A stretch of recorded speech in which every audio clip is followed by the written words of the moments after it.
Welcome back to Finnegan's Farm, welcome back to the YouTube channel, and welcome back to Workshop Wednesday. Don't forget to like, subscribe to the videos and comment if you want, and we will get back to you. So in for repair today we have our John Deere 6930, we also have a John Deere 7820, we have a Tumoba harvester which we have some electrical issues, and we'll catch up with Marco there as he's making some lids there for some manholes. So in this week's UPMC video we have two special guests. We have the Russell family have come up there to give us a hand just to demonstrate a few things, and because it's Men's Health and November is a very special, I can't even look at this lad here. Movember? Movember.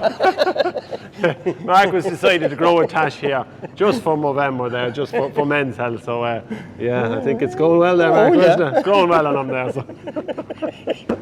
If you're not quite sure who UPMC are, they are a healthcare provider. If you're down at the ploughing match, you would have seen Ford New Holland tractor which was wrapped in a purple colour. And it was donated by Shaw's there. So look, we're going to have a little bit of fun with the lads, but on a serious note there, a little bit of good advice as well. But first of all, we'll head over to Evan.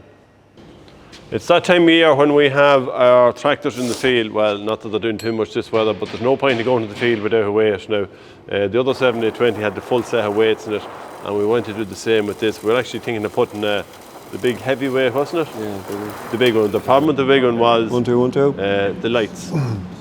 We had to either take off the lights. So in this video we're going to talk a little bit about PPE gear, so the correct PPE gear. Small Alec-y. My God, they tried to hide it, I think.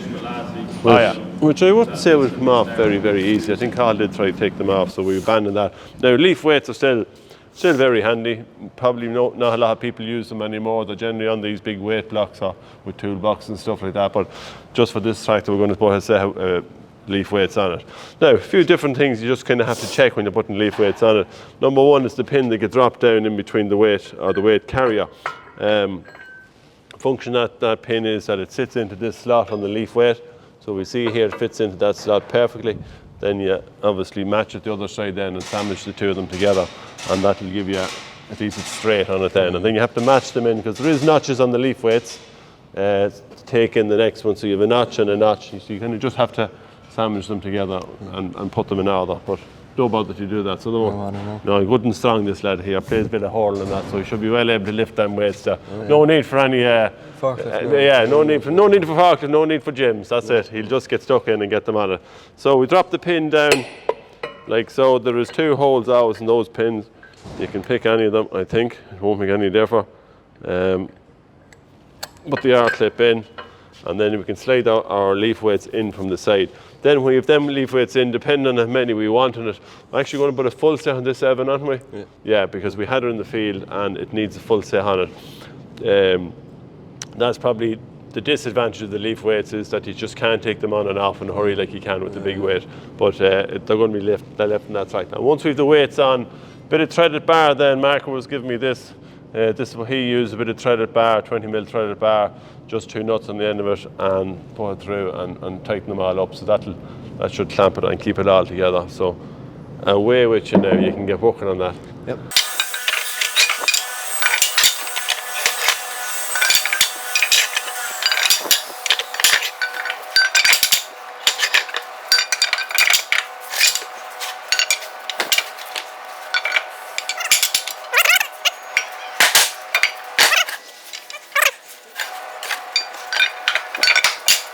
So now that we have our weights on, sometimes you can be lucky enough to end up with the last weight that has been painted.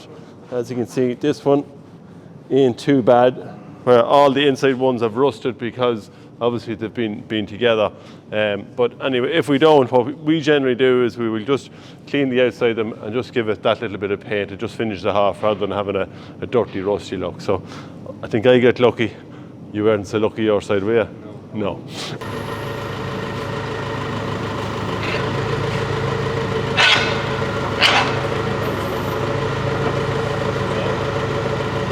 Nearly there, yeah, went a good bit.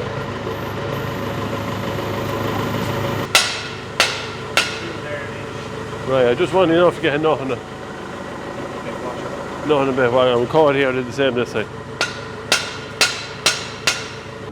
Right, having get your 30 there and get me, get the grinder, the slim disc in it, and a pair of goggles there. We can cut the far side, and that'll be Oh! He's a step ahead. Well, and you can go ahead there. So now that we've a threaded bar in, and look, it's very handy to get the forklift there to get underneath the weights, get the threaded bar in, because if not, you can destroy the threads on this. So yeah, but everyone might just have that facility. But now that we have it in, we're just going to put a nut each side of it. So we have the threaded bar. You're going to cut that side, put the nut on it, tighten the two up. Job done. What span have we got there?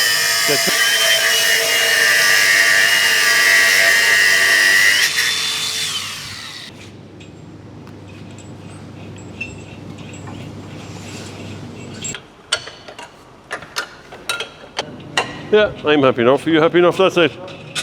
I'm just going to put a double nut onto this side and just give it a bit of a lock. That's it. Job done. Just never have them sticking out too far if you can, you know. You don't no need to have too much thread sticking out at the end of them. So that's it. Lights, weights are on. Just keep that bit of a clean there, Evan, and tidy up that side of it then, and she's good to go.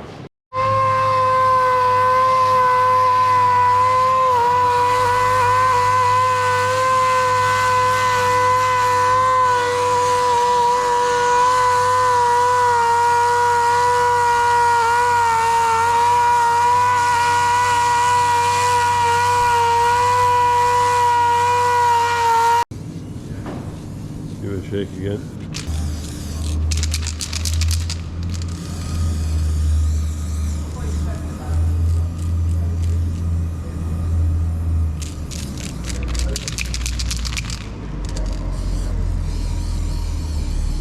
So a little bit of repair work going on here on some tank lids now.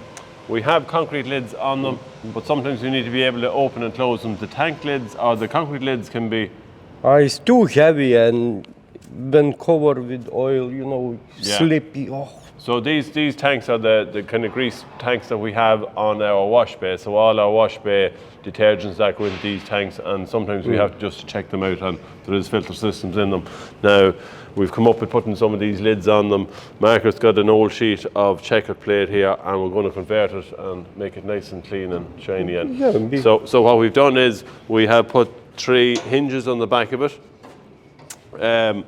We've just welded the hinges onto the back of them there, so we can roll bolts down into the concrete, top of the concrete tank. And we've also put little handles on them here. Now, we're very much aware that now, while there is no one walking by them, but just in case for a trip hazard, Marco has just put the handles there with 2 recessed holes in them, so while it'll lift up, it'll drop down out of the way. Corners are rounded on it there. And all done. we're going to try a product here. We're going to paint them. I don't know what colour. What colour we go for?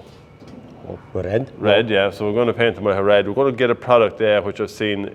We've used the same, well, not this same product, but the same make. It's Watral or something is the name of it. But it's a paint on, you can paint it on over rust, which I just don't know. Never really kind of would do that. Generally, we would clean something like that down, but for the sake of the lids, we're going to just try it on it. So we're going to get that product here and just get a red coat of paint across it, put it on it, and see how we go.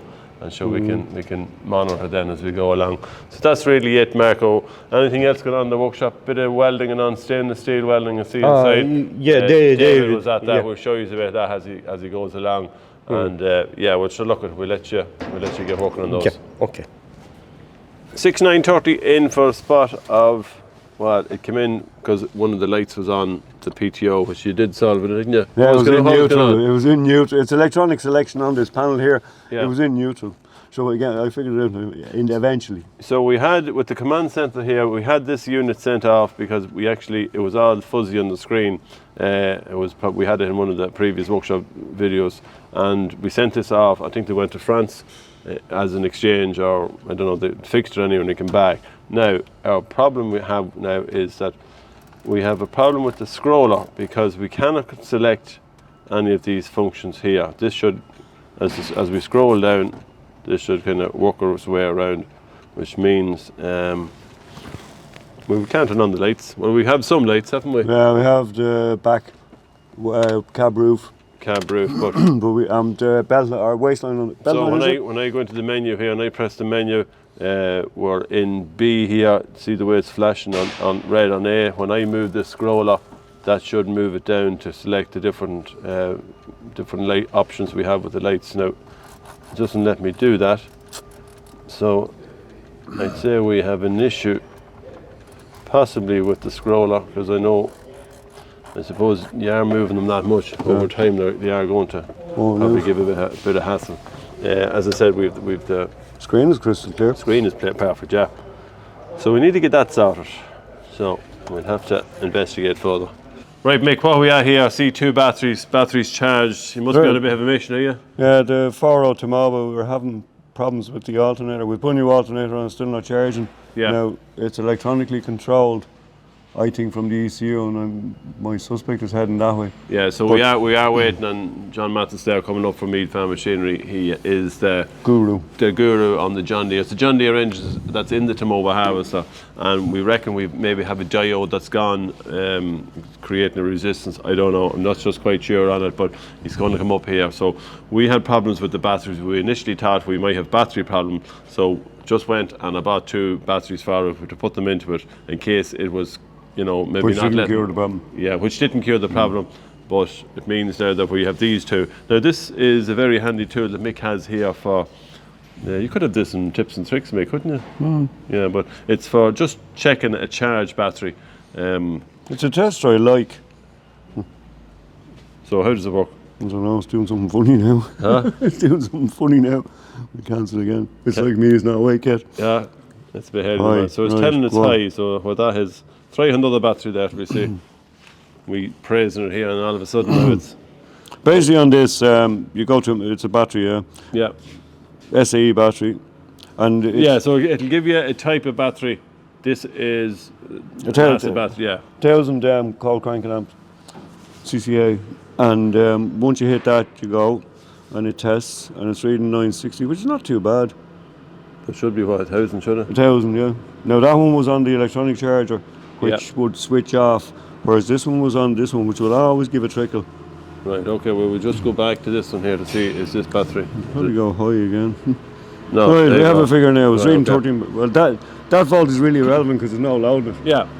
But we'll go again. Yeah, because a lot of people will check batteries and think, yeah, that's a good battery, but you're... The ideal way is on the starter with the stop pulled if you can. Yeah. And you should be 10.5, 11 volts. Right. Right, we're 1,000 cold cranking out. You can alter that setting by going up and down there on that. I have it set. We hit go. Don't know what that. Oh, it's throwing a fault. Turn the fault on that one now. Right, we'll have to investigate there. Yeah, so that has never come up on that one before. So this battery here, Could be iffy. we may have a small fault with it. We'll have to see that.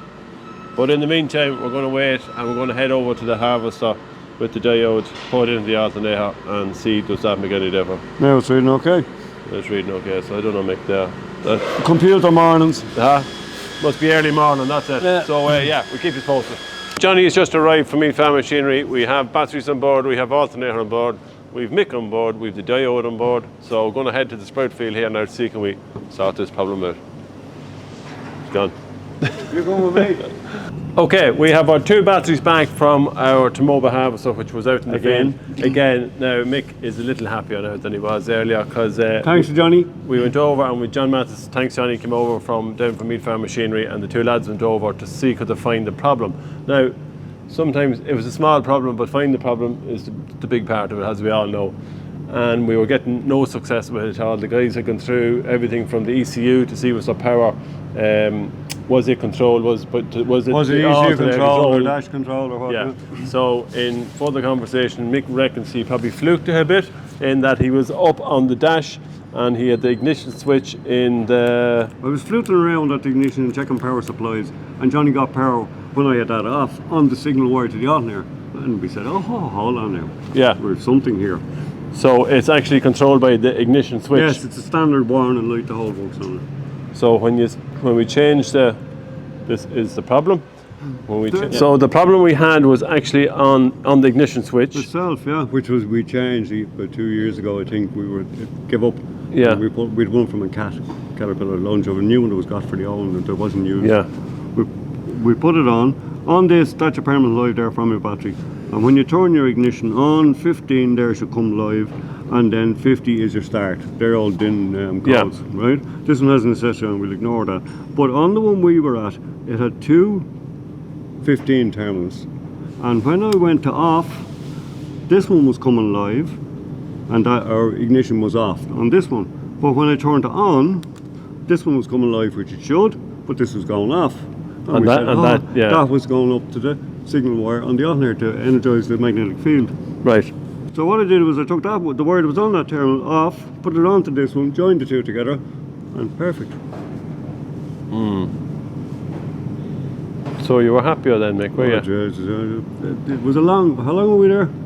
4 or 5 hours. He wasn't very happy. I went over there to see how they were getting on. And he was nearly getting to go away. I actually got in the Jeep and reversed back and went back out again because it wasn't. I knew by the look of it, it wasn't happening. But no doubt, they stuck ahead and fair play to them now. They got there on the end and they found the problem. Right. And number one now, we need to get a new ignition switch. Now we need to get a new switch, because if one is burnt, like, so if we ever get the we had changed the alternator, which we have a spare one now anyway. No, we've the new one back in it. And it's working perfect. Yes, and we also changed the fan belt on it as well, and we had it because when we were changing, we chewed it when we were doing that. We couldn't fit the new fan belt with the new alternator. The pulley was slightly larger. So there's always something. You saw it there, we were scratching it trying to figure. Anyway, that was it. Yeah. So anyway, the lads are up and running, and the job's a good one there for the minute. So in this video, we're going to talk a little bit about workwear. A few special guests here have come along to demonstrate. We have Kaylem, and we have Kaylem's dad, Robert. The Russell family are here. Mick is here, of course, and we're going to talk. Mick, you made a very valid point there, I will say, on steel toe caps, which I see Kaylem here. His is shined up there, ready for the off. They're ready to give someone a good boot, isn't that it? Yeah. But Mick talks about ankle support as well. Yeah. I just find it good. 2 reasons. Obviously, it supports your ankle to some extent. Yeah. But it keeps your ankle warm. And I'm getting old now, so I need that little bit of heat pumped in. Now, another thing I do see you always put on every morning is your back support. Yep. Yeah, it's part of the. Yep. And is that because you've had a bad back or you've issues? Years ago, and I'm at a stage now, as I said to the lads earlier on. I don't know, is it up here or here? Yeah. But it does works for me. Touch wood. I'm 8-9 months now since I had a twins before. Right. And another thing the guys always say is the light. Now, you don't see the light on you. It probably has to be hanging out somewhere else. Best little tool ever. Why is that? Because when I put that on, I now have 2 hands I can use rather than one to work in the light, and I can focus what I'm working on. Right. And they're a brilliantly bright light. Yeah.